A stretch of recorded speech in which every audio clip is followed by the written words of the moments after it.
नमस्कार मंडळी, संगीताज रेसिपीमध्ये आपलं सगळ्यांचं खूप स्वागत आहे। आज मी बनवणार आहे मस्त खमंग आणि कुरकुरीत अशी मकाची भजी। खूपच छान आणि टेस्टी लागतात, कुरकुरीत होतात। आता पावसाचा सीजन पण आहे, तर तुम्ही अशी नवीन नवीन रेसिपी वेगवेगळी भजी बनवून खाऊ शकता, आनंद घेऊ शकता। चला तर मग सुरुवात करूया मस्त कुरकुरीत रेसिपीसाठी। तर हे पहा, आपल्याला साहित्य काय काय लागणार आहे। मी 1 वाटी बेसन घेतलंय, पण जेवढं आपल्याला लागेल तेवढंच बेसन घालायचं आहे गरजेनुसार। 2 चमचे तांदळाचं पीठ आहे, चवीपुरतं मीठ घालायचं आहे। हा अर्धा चमचा आपल्याला ओवा घालायचा आहे, जिरे 1 चमचा लागणार आहे, हळद 1 चमचा छोटा आणि मिरची पावडर अर्धा चमचा लागणार आहे, लाल तिखट आहे। 1 कांदा आहे, तो आपल्याला असा उभा कट करून घ्यायचा आहे आणि कोथिंबीर चिरून घालायची। 2 मिरच्या आणि 5-7 लसणाच्या पाकळ्या आहेत, त्या आपल्याला ठेचून घ्यायच्या आहेत। 1 वाटी मका आहे, ही आपल्याला कच्चीच अशी ठेचून घ्यायची जाडसर। तर हे पहा, आपल्याला सगळ्यात आधी मका ठेचून घ्यायची आहे जाडसर, किंवा तुम्ही मिक्सरला फिरवली तरी चालेल। फक्त थोडीशी अशी ठेचून घ्यायची, जास्त बारीक नाही करायची।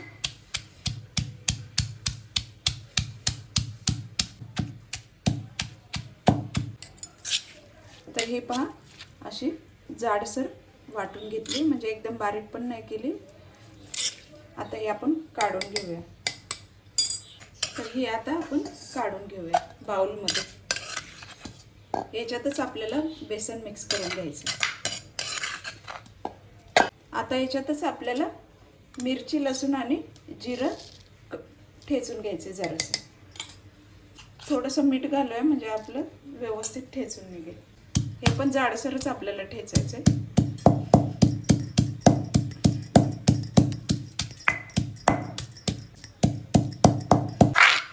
हे आता आपण काढून घेऊया। हे पहा, असं जाडसर आपल्याला वाटलेलं आहे। आपण कांदा उभा चिरून घ्यायचा आहे। हे पहा, असा उभा करून घ्यायचा आहे, पातळ पातळ काप। कोथिंबीर आपल्याला जरा जाडसरच चिरायची, एकदम बारीक नाही करायची।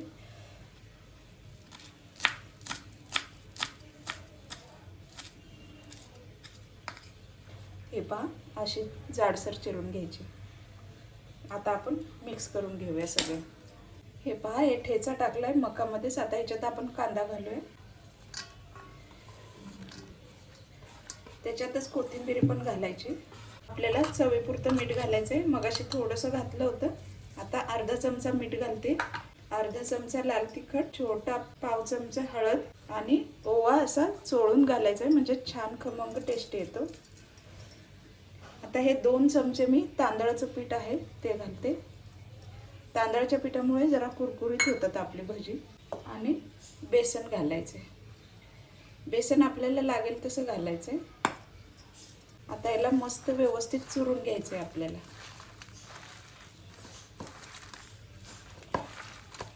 मकामध्ये पाण्याचं प्रमाण असतं, त्यामुळे त्याच्याच पाण्यामध्ये हे आपल्याला पीठ जेवढं बसेल तेवढं आपण भिजवून घ्यायचं। आणि मीठ टाकल्यामुळे कांद्याला पण पाणी सुटतं, मग याच्यात पाणी घालायची गरज नाही। असं मस्त व्यवस्थित मळून घ्यायचं। खूप छान टेस्टी होतात, कुरकुरीत होतात ही भजी। आता मकाचा सीजन पण आहे, तर आपण असे वेगवेगळे पदार्थ मकाचे बनवून खाऊ शकतो। अजून थोडंसं बेसन घातले, मस्त भिजवले। आता हे आपण 10 मिनिट तरी झाकून ठेवूया। तर हे पहा, 10 मिनिट झालेले आहेत आणि आपलं पीठ पण छान मुरलेलं आहे। आता आपण तळून घेऊया। तेल गरम झालंय का, थोडंसं पीठ घालून बघूया। हां, तेल आपलं छान गरम झालंय। आता आपण अशी छोटी छोटी भजी टाकायची, म्हणजे छान खमंग कुरकुरीत भाजतात। हे पहा, अशी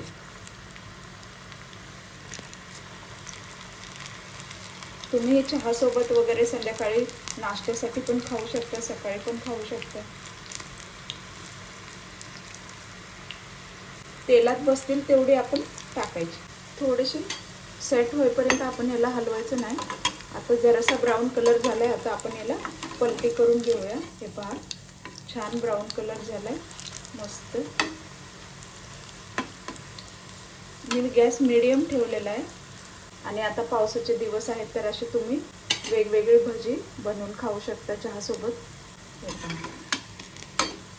व्यवस्थित मस्त याला हलवत राहायचे, म्हणजे दोन्ही साईडची बाजू एकदम व्यवस्थित तळून निघेल, कच्ची राहणार नाही.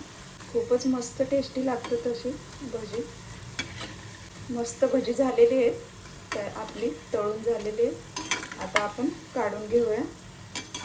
तर भजी काढताना असं थोडं तेल आपल्याला निथळू द्यायचे, म्हणजे जे एक्स्ट्रा तेल आहे ते असं कढईमध्येच आपलं निघून जातं.